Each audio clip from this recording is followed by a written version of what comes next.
All right, what's going on, everyone? This is Jet Sports back here again with another video, and today we are going to be talking about conference realignment because guess what? The USC Trojans and the UCLA Bruins will be joining the Big Ten, and this is pretty much going to be as soon as 2024.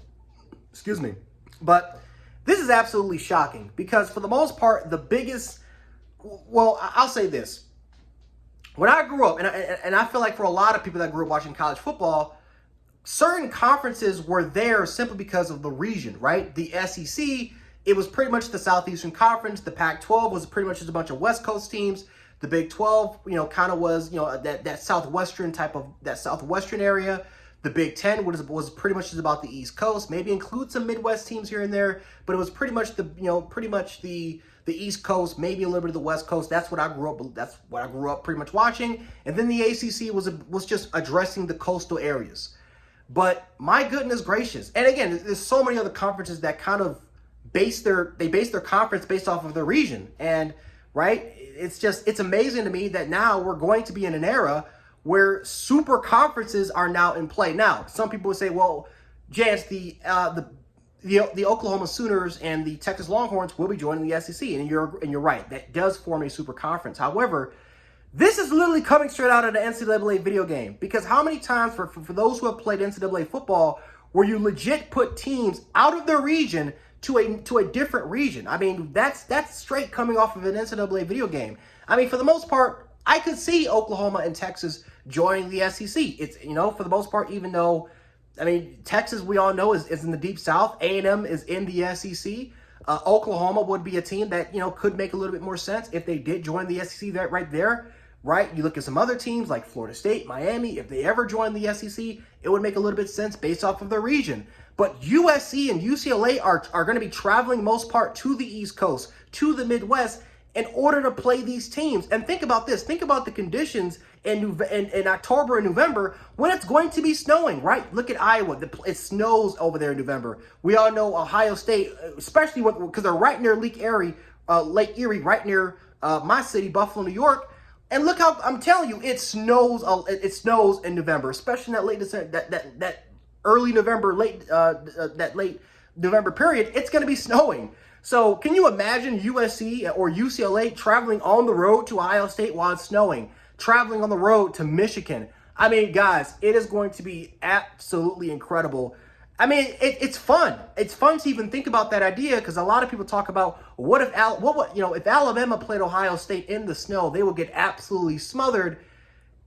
Again, these are kind of dream fantasies that we've had of teams, Southern teams, West Coast teams playing all the way over there in meaningful games, not just in crappy bowl games, because even in the locations, it's most likely indoor games, unless it's playing, for the most part, in Yankee Stadium, where you're playing for pretty much nothing, right, in bowl season. But these are meaningful games where teams are playing for opportunities to get into a New Year's Six bowl game. And now we could be playing in extremely cold, crappy, rainy, snowy conditions and these are something that these Pac-12 teams, the UCLA Bruins and the USC Trojans, they have to face while going into the Big Ten. But this also creates the idea now that it doesn't matter what region you are from, you are legit going there. Now, you can make an argument. No, you can't. No, you can definitely make this argument. Cincinnati, that's all the way on the East Coast, is joining the Big 12. No one really talks about that, but Cincinnati is joining the Big 12 conference.